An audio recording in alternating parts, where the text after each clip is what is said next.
श्रोतेहो नमस्कार. संविधान सभेतल्या शलाका या मालिकेच्या 11व्या भागामध्ये आज आपण ऐकणार आहोत पूर्णिमा बॅनर्जी यांच्या जीवनकार्याविषयीचं रूपक. लेखन सुरेश सावंत, निवेदन ज्ञानेश्वर नाईक आणि धनश्री जोशी, निर्मिती सहयोग रोहिणी पाटील आणि सादरकर्त्या ज्योत्स्ना केतकर. स्त्री शक्तीच्या भूमीमधून प्रसवे मानव जात, तिच्या उन्नतीसाठी श्रमली रात्रंदिन स्त्री जात.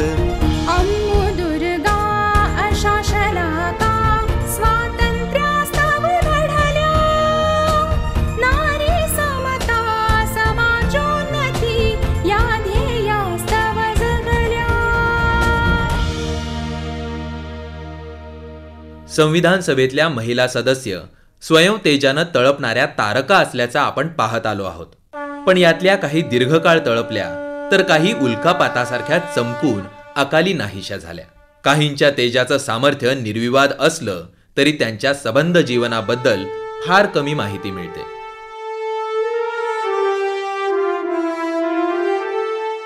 पूर्णिमा बॅनर्जी अशांमध्ये मोडतात. वास्तविक त्यांच्या नात्यांचा, संबंधांचा परिसर लकाकत्या नामवंतांचा.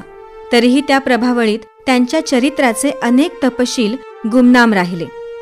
संविधान सभेतली त्यांची भाषणं, त्यांचे चर्चेतले हस्तक्षेप सरकारनेच नोंदवल्यामुळे उपलब्ध आहेत. ही भाषणं, हे हस्तक्षेप किती मौलिक आहेत याचा एखाद दुसरा नमुना आपण पुढे पाहूच. त्यांच्या चरित्राच्या अभ्यासकांना या भाषणांमधून त्यांच्या महतीचे काही दाखले मिळतात.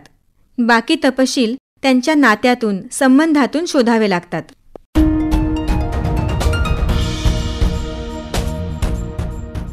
पूर्णिमा बॅनर्जींचा जन्म 1911 सालचा हे खात्रीनं कळतं. पण तो कालका म्हणजे त्यावेळचा पंजाब आणि आताचा हरियाणा इथे झाला. हा अंदाज त्यांच्या बहिणीचं जन्मस्थळ कालका असल्यानं बांधावा लागतो. त्यांची ही बहीण म्हणजे अरुणा असफ अली, 1942च्या उठावातली नायिका. गांधीजींनी करो वा मरोचा संदेश 8 ऑगस्ट 1942ला मुंबईच्या गवालिया टँक मैदानातून दिला आणि सगळ्या प्रमुख नेत्यांना त्या रात्री अटक झाली. सरकारनं दडपशाही अवलंबली. 9 ऑगस्टला लोकांचे उठाव सुरू झाले. त्याचवेळी याच गवालिया टँक मैदानात अरुणा असफ अली या तरुण स्वातंत्र्य सैनिक मुलीनं अत्यंत निर्भीडपणे तिरंगा फडकावून ब्रिटिश सरकारला ललकारलं. पूर्णिमा अरुणांपेक्षा 2 वर्षांनी लहान. पूर्णिमा अरुणा यांची आई अंबालिका देवी आणि वडील उपेंद्रनाथ गांगुली.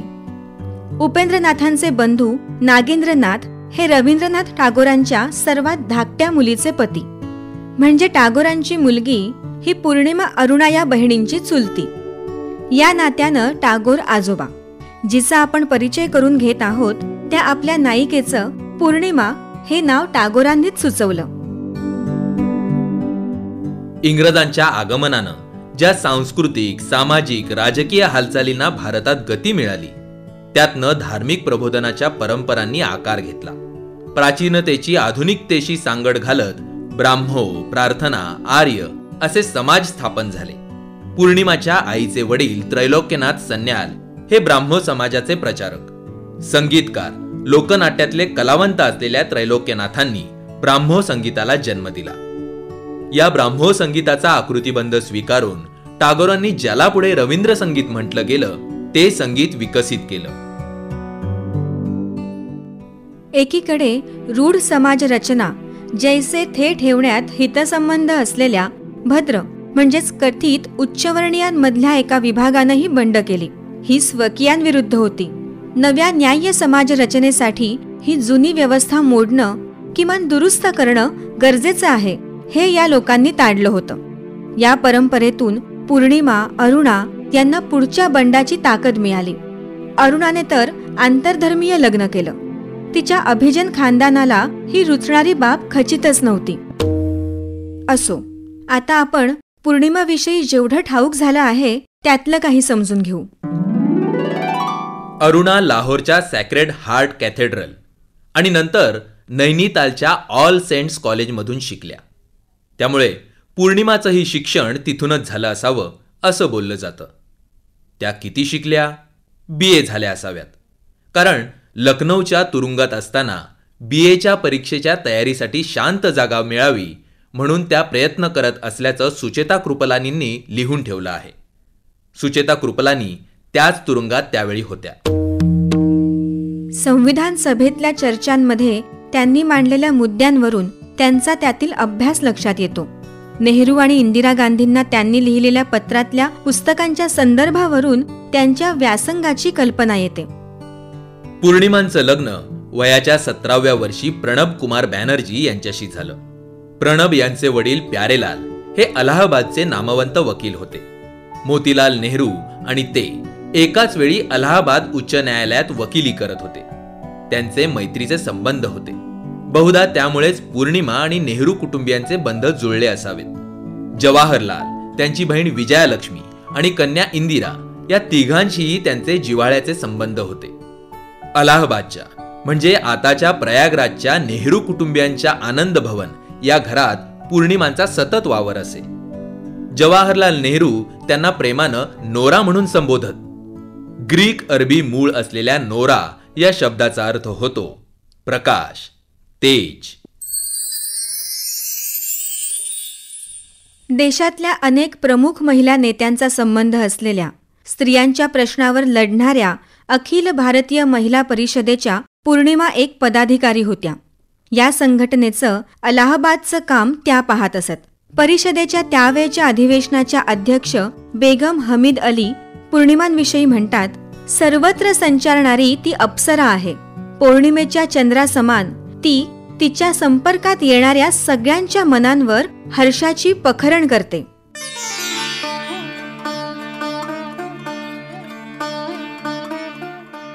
नेहरू घराण्याशी असलेल्या संबंधांमुळेच पूर्णिमा बॅनर्जी यांचा संबंध काँग्रेस आणि स्वातंत्र्य चळवळीशी येतो.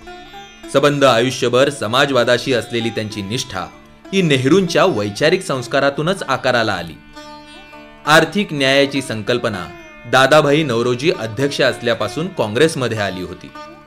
पुढे सोव्हिएत युनियनच्या 1917 सालच्या क्रांतीचा जगभरातल्या स्वातंत्र्य लढ्यांवर प्रभाव पडला आणि स्वातंत्र्यानंतरची देशातली आर्थिक रचना समाजवादी स्वरूपाची असेल या बाजूनं बहुमत तयार होऊ लागलं. 1928च्या प्रतिसंविधान समजल्या जाणाऱ्या मोतीलाल नेहरू समितीच्या अहवालाच्या लिखाणात समितीचे सचिव असलेल्या जवाहरलालांचा मोठा सहभाग होता. त्यातून समाजवादी विचारांचा प्रभाव व्यक्त होतो.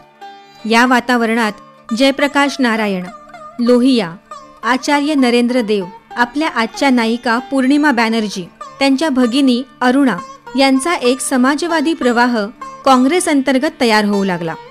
सविनय कायदेभंगाच्या चळवळीत पूर्णिमा यांना पहिला तुरुंगवास घडला. त्या अलाहाबाद काँग्रेस समितीच्या सचिव झाल्या. कामगार आणि शेतकरी यांना त्यांच्या प्रश्नांवर संघटित करण्याचा त्यांनी प्रयत्न केला. स्त्रियांच्या पडदा पद्धतीच्या त्या विरोधात होत्या.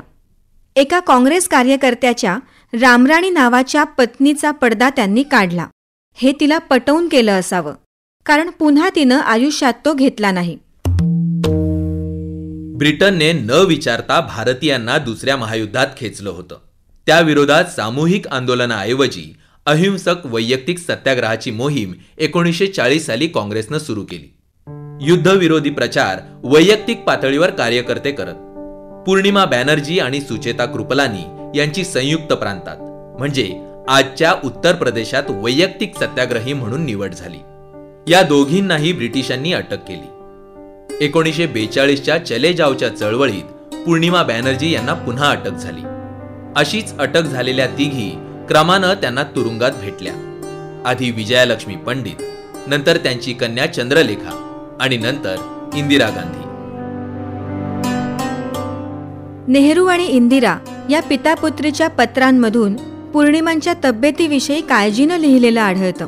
पाठोपाठच्या अटकांनी पूर्णिमांच्या आरोग्यावर गंभीर परिणाम केला होता. याआधी त्यांना क्षयरोग होऊन गेला होता. 1943 साली त्यानं पुन्हा डोकं वर काढलं. त्या काळात क्षय जीवघेणा आजार मानला जाई. आजच्यासारखे उपाय त्यावेळी नव्हते. उपलब्ध उपचार, पथ्य, पौष्टिक आहार, स्वच्छ हवेतील निवास आणि जीवनशैलीतील अनुकूल बदल यांनी हा आजार आटोक्यात आणला जाई. नेहरू इंदिरा गांधींना लिहितात, नोराच्या तब्येतीविषयी वाचून मला खूप दुःख झालं. ती तब्येतीची अगदीच हेळसांड करते. काहीही नियम शिस्त पाळत नाही. हा पत्रव्यवहार पौर्णिमा बॅनर्जींच्या कौटुंबिक संबंधांवरही थोडा प्रकाश टाकतो. 1945च्या एका पत्रात इंदिरा गांधी वडिलांना लिहितात, नोरानं काही वर्षांपूर्वीच घटस्फोट घेतलेला आहे. तरीही ती नवऱ्याबरोबर त्याच घरात राहते. हाच माझा नवरा म्हणून सांगते. त्यानं मात्र दिल्लीच्या एका मुलीशी लग्न केलं आहे. या कौटुंबिक ताणानं त्यांच्या तब्येतीवर आणखीन परिणाम झाला. मात्र त्याकडे दुर्लक्ष करून सर्व बळ एकवटून पौर्णिमा चळवळीचं काम करत राहिल्या. जयप्रकाश नारायणांच्या अटकेविरोधात पौर्णिमा यांनी मानवी अधिकाराचं हनन करणारी बेकायदेशीर अटक म्हणून ब्रिटिश सरकारच्या कृतीला न्यायालयात आव्हान दिलं. नारायण यांनी लिहिलं आहे, नाजूक तब्येत असतानाही मोठ्या धैर्यानं पौर्णिमा यांनी हा धोका पत्करला. 1946 साली त्या संयुक्त प्रांतातून संविधान सभेवर निवडून गेल्या. संविधान सभेत वयानं सगळ्यात लहान महिला होत्या दाक्षायणी वेलायुधन, वय 34 वर्ष. तर त्यांच्यापेक्षा 1 वर्षानं अधिक म्हणजे 35 वर्ष वयाच्या पौर्णिमा बॅनर्जी. संविधान सभेत उद्देशिका, प्रतिबंधात्मक अटक, संपत्तीचा अधिकार, राज्यसभा सदस्यांची पात्रता अशा अनेक मुद्द्यांच्या चर्चांमध्ये त्यांनी गंभीर मांडणी केली. धर्मनिरपेक्षतेविषयीचं त्यांचं मत समजून घेणं अत्यंत उद्बोधक आहे. त्या म्हणतात, भारताची धर्मनिरपेक्षता ही वेगळ्या प्रकारची आहे. ती धर्माला नकार देत नाही, तर सर्व धर्मांविषयी आस्था बाळगायला शिकवते. मात्र सरकारचा कोणताही धर्म नसेल. त्या पुढे म्हणतात, सरकारी मदत घेणाऱ्या शिक्षण संस्थांमधलं धार्मिक शिक्षण हे विविध धर्मांच्या तत्त्वज्ञानाचा तुलनात्मक प्राथमिक परिचय करून देणारं असावं. विद्यार्थ्यांच्या मनाची कक्षा रुंदावणं हे त्याचं लक्ष्य हवं. ते आपपर भाव जागवणारं सांप्रदायिक असता कामा नये. त्या पुढे म्हणतात, आपला शैक्षणिक अभ्यासक्रम देशातील वैविध्याचा, विविध मतांचा आदर बाळगणारा, आरोग्यदायी नागरिक घडवणारा असावा. फाळणीच्या धार्मिक विद्वेषी रक्तपाताच्या पार्श्वभूमीवर पौर्णिमा बॅनर्जी हे मत मांडत होत्या. संविधान सभेत एकूण 15 महिला होत्या हे आपण वारंवार बोलत आलो आहोत. तथापि त्यातल्या लीला रॉय आणि मालती चौधरी यांनी राजीनामे दिले. विजयालक्ष्मी पंडित सोव्हिएत युनियनच्या राजदूत झाल्या आणि सरोजिनी नायडू यांचं मध्येच निधन झालं. या 4 जणी वगळल्यावर महिला सदस्य म्हणून फक्त 11 जणी संविधान सभेत उरल्या. या रिक्त 4 जागांवर महिलांचीच निवड करावी अशी पौर्णिमा बॅनर्जी यांनी सूचना केली, पण ती मान्य झाली नाही. 24 जानेवारी 1950ला जनगण मन हे राष्ट्रगीत म्हणून अधिकृतपणे स्वीकारलं गेलं. त्यावेळी सभागृहात हे राष्ट्रगीत म्हणणाऱ्या संचाच्या प्रमुख होत्या पौर्णिमा बॅनर्जी. आधीपासून आजारी असलेल्या पौर्णिमा बॅनर्जी आता आपला आजार अधिक खेचू शकत नव्हत्या. त्यानं गंभीर वळण घेतलं. 1951 साली वयाच्या अवघ्या 40व्या वर्षी त्या गेल्या. संविधान आपल्याला काय देतं या प्रश्नाला पौर्णिमा बॅनर्जी यांचं उत्तर होतं, सामाजिक रचना बदलण्याची साधनं संविधान देतं. ही साधनं वापरून जे काही समाजात नीट नाही असं आपल्याला वाटतं ते बदलण्यासाठी कटिबद्ध होणं म्हणजेच पौर्णिमा बॅनर्जींसारख्यांचं राहिलेलं काम पूर्ण करणं आहे. तीच त्यांना खरी आदरांजली आहे.